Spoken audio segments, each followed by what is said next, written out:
do in my life. Let me tell you what else a leader do. Leaders seek out mentors. You know, I've had 3 major mentors, and I'm kind of circling around now and going to some other people, but 2 of mine are in heaven.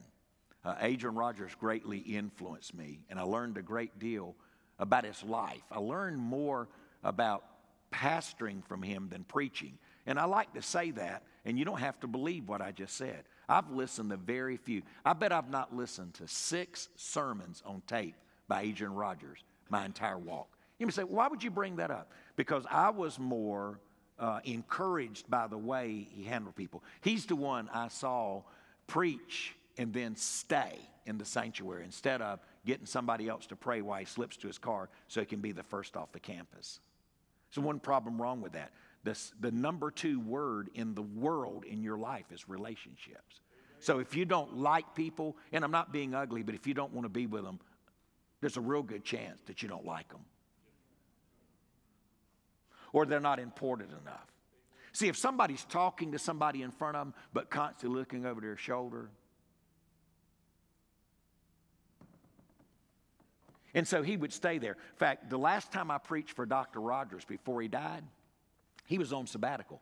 And he was in his early 70s, and it was the first one he'd ever done. And after he did it, we went to dinner that night. And what he told me is afterwards, I don't know why I waited to do this. And he said, I'm even thinking they're mistaken. They tell me I'm supposed to be back to work tomorrow, and I thought I had another week. And what he was saying, he wasn't even ready to go back. He so enjoyed it, and he looked so relaxed.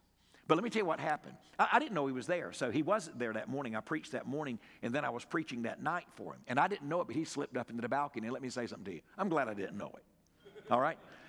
But when the service was over, I did in his church what I do at Woodstock, stepped off the platform and greeted people for about 45 minutes.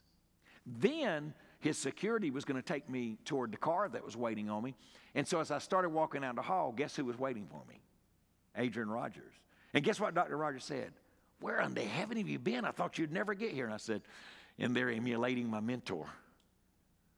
It didn't, go over real good, but I said it anyway, and I was doing. And then another was the great leadership. It's amazing what he said that affected me. But Jerry Falwell said, a man's greatness will be determined on how much it takes to discourage him. You get discouraged easy, you're not going to break through. No, you're just not. There's some things you just need to push through. And most of the things you push through not because you love them, but because you're disciplined.